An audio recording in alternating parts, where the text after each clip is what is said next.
Saya Benukista Arianda. Jadi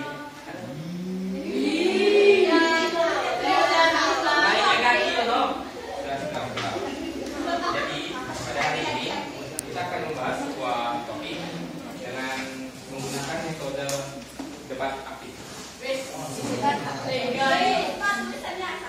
Jadi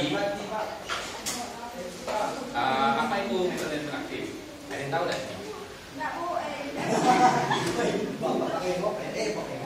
Oke ya, jadi metode debat aktif itu sendiri adalah sebuah metode yang digunakan oleh seorang guru dalam menyampaikan sebuah materi. Itu digunakan untuk mencapai suatu tujuan pembelajaran tertentu. Ini biasanya dilakukan dengan memberikan topik-topik kepada muridnya untuk diperdebatkan. Di dalam metode ini sendiri itu lebih diutamakan keaktifan kalian untuk memberikan pendapat, berkomentar ataupun menyanggah.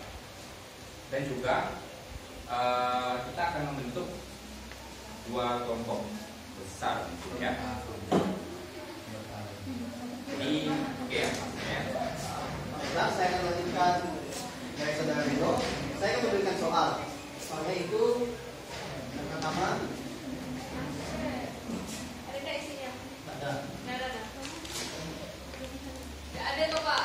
Iya Pak, mau minjam tuh Pak. Aduh, maaf ya. Ini. Udah ada Pak.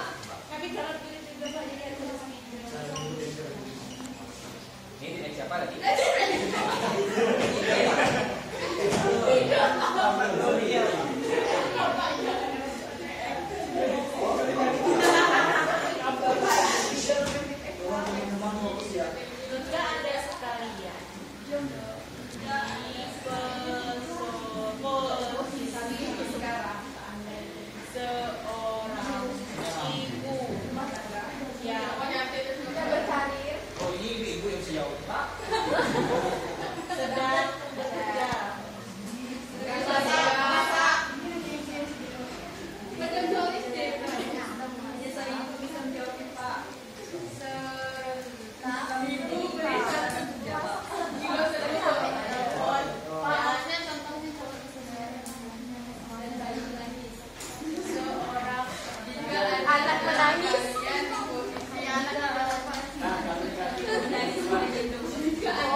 Jadi di sini kalian memilih ibu atau anak atau telepon? dua-duanya.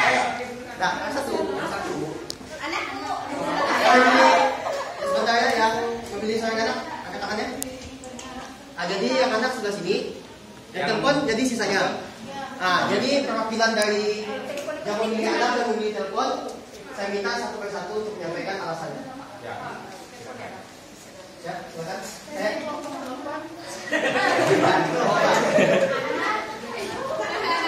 Silakan lanjutkan. Serius lah. Hah? Telepon. Silakan. Kenapa saya memilih telepon? Karena bisa jadi itu ada hal-hal yang penting yang ingin disampaikan. Bisa jadi itu adalah hal yang betul-betul darurat, gitu ya. Kenapa saya tidak memilih orang anak yang menangis? Karena bisa jadi anaknya itu mungkin anaknya sudah besar karena usianya kan tidak dijelaskan. Dan kalau misalnya anak nangis, dia nggak akan kenapa-kenapa kalau dia nangis. Gitu. Jadi, Dari yang kalian ketiga. siapa anak? Siapa? Silakan. Dari kelompok anak, menurut saya kenapa saya memilih seorang anak karena menurut saya seorang anak itu kan lebih penting daripada urusan selain di luar seperti telepon. Jika kita mengangkat telepon terlebih dahulu, seorang anak nangis itu kan untuk mengungkapkan apa yang dia rasakan, entah dia lapar, entah dia terluka, ataupun entah dia merasakan sesuatu yang janggal. Nah, Kalau dia diminta uang. Belum. Santai. Ya, lanjut. soalnya kan berdasarkan pengalaman saya, seorang anak menangis itu kan pasti karena ada sesuatu yang mengganggu terbuka, misalnya dia tuh kelaparan ataupun seperti. Jadi yang pasti kita mengutamakan seorang anak karena anak itu yang paling penting dalam sebuah keluarga. Terus dari Daripada teleponnya itu Silakan misalkan. pada umumnya yang menelpon kita berarti ada hal yang penting. Sementara seorang anak yang nangis, gimana kalau anak itu adalah kelas 6 SD harus digendong-gendong gitu kan? Tadi ngalet, tapi anaknya itu seukuran apa gitu? Enggak. Ya silakan ya anak misalkan. kan tadi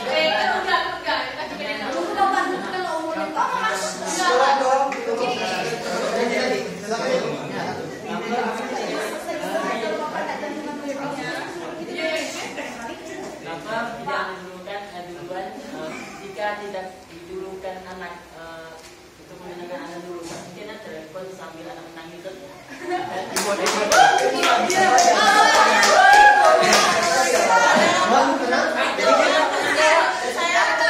Nanti dulu.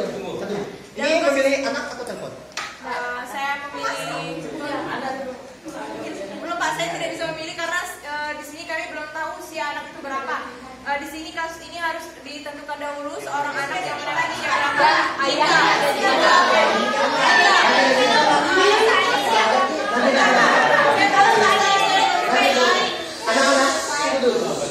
Di sini bukan hanya seorang ibu yang berperan. Di sini kan ibu multifungsi ya, bisa memasak dan lain. Tapi kan di sini ada misalnya anggota keluarga yang lain. Jika seorang anak misalnya anak kecil menangis, di situ ada bapak, ada kakak dan adik yang seadanya, nenek atau apa keadaannya ini kurang jelas menurut saya. Dan di sini harus ditentukan usia anak. Jika seusia kita menangis, tidak mungkin seorang ibu maksudnya lebih penting memasak karena itu harus usia anaknya ditentukan usia dan kondisinya gitu Pak. Di situ kan pasti ada anggota keluarga yang lain menghibur anaknya. Di sini saya tidak menjelaskan ya umur anak dan yang lainnya karena jika saya jelaskan perdebatan itu tidak akan asik. Iya betul. Nah, jadi Saya ingin menyangka lagi begini, kalau seorang anak menangis itu bukan hal yang sangat membahayakan. Nyawanya nggak akan terancam kalau dia menangis. Tapi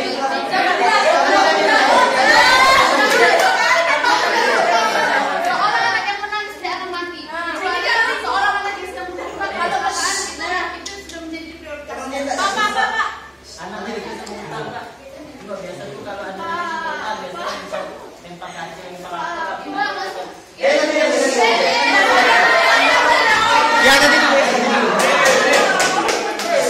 ya nanti yang anak silakan dulu. Yuk. anak Oh, udah. Ini jaga silakan. Oh, silakan. Saya menjaga. Tadi saudari Nababan mengatakan bahwa seorang anak yang menangis tidak akan mati. Namun jika seorang ibu meninggalkan masakannya dengan kompor dimatikan, itu juga tidak akan mengakibatkan kebakaran dan kematian. Namun kita seorang ibu saat di dapur dia tidak mengetahui kondisi anaknya, apa sebabnya anaknya menangis. Justru hal tersebut kita tidak tahu. Bisa saja anaknya tertimpa meja atau kakinya terselip pintu kan kita tidak tahu. Maka dari situ ibunya mematikan kompor dan tidak akan terjadi kebakaran, lalu menjenguk anaknya dan telepon diangkat, selesai. Jadi, Anda memilih anak atau Anak. Tentu saja anak. Yang baik. Anak. Saya jadi Anak lebih penting daripada anak. Ya. Memang anak itu penting, tapi lihat situasinya akan sangat lebay jika memprioritaskan seorang yang Nanti dibanding Nanti dulu. Namanya juga seorang ibu pasti mementingkan anak. makanya jadi ibu dulu. Mungkin telepon ada yang jaga? Cukup. Sangat lebay. Misalnya anaknya itu bisa aja usianya sudah dewasa atau bagaimana. Meskipun bisa jadi anaknya itu nangis. Anaknya itu Ya, silakan. meskipun anaknya dewasa, Saya juga seorang ibu pasti pentingkan anaknya.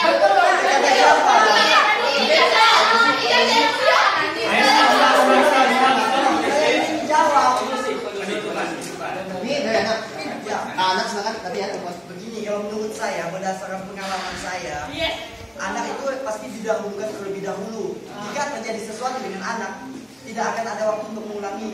Telepon. Tunggu. Dengarkan dulu saya. Dengarkan dulu.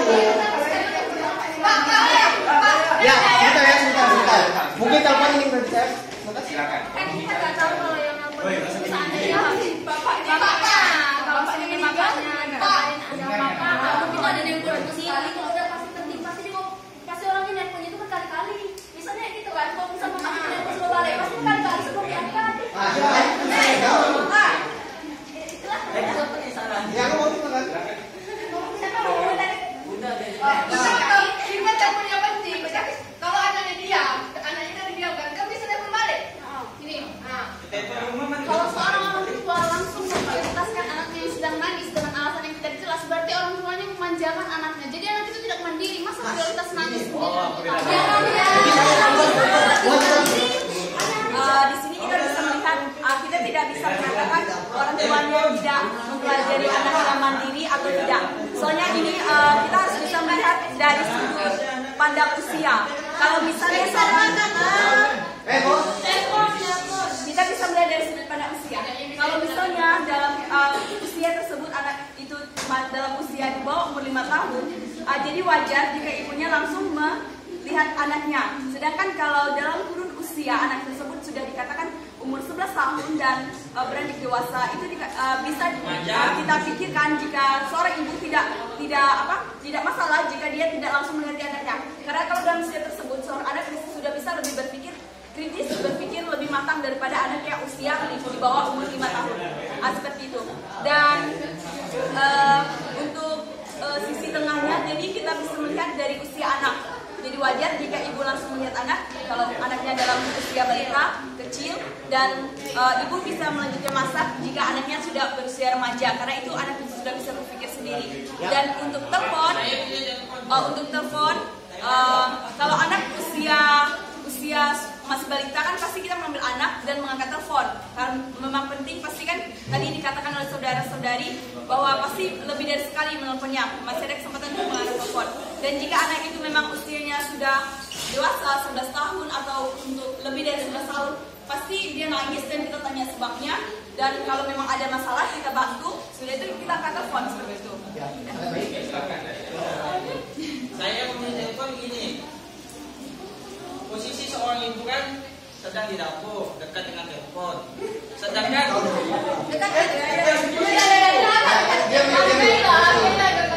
saya memilih telepon karena saya melihat dari sisi posisi si ibu ini. Anaknya disimpan di kamar misalnya kan. Teleponnya dekat. Tentulah seorang ibu akan memilih telepon dulu, diangkat sebentar, halo siapa, ngapa, apa gitu kan. Misalnya penting kan, itu telepon. Mengapa dia tidak mengambil anaknya? Kan anaknya jauh.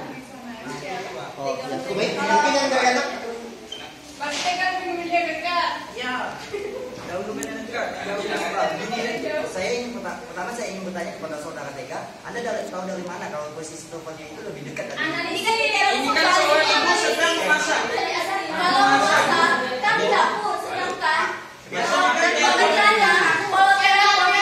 di ruang tamu, nggak ada ceritanya telepon ditaruh di dapur. Nah, itu dipikirkan orang secara umum, bukan orang aneh.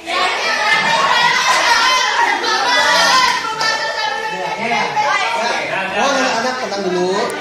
Jadi pilihan kita itu semuanya betul. Semuanya itu harus kita utamakan. Alasannya pun tidak ada yang salah. Itu apa? Tergantung pemikiran dari Ya, tergantung pemikiran kita.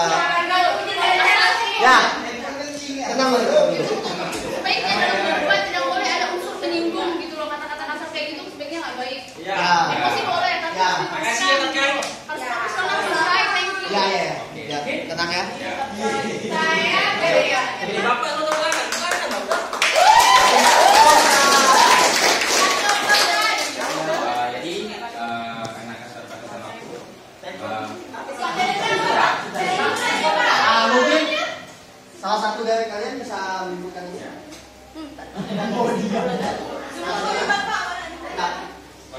Yang bisa saya simpulkan dari metode debat aktif ini adalah bahwa debat ini sangat memicu peserta didik untuk mengeluarkan ide-idenya, bahkan merangkai dan saling mengutarakan argumennya tanpa ada rasa takut, karena memang debat itu akan memicu kita untuk menyatakan bahwa yang kita pikirkan itu adalah seperti ini, semua kita utarakan dalam debat kita. Ya, bagus sekali.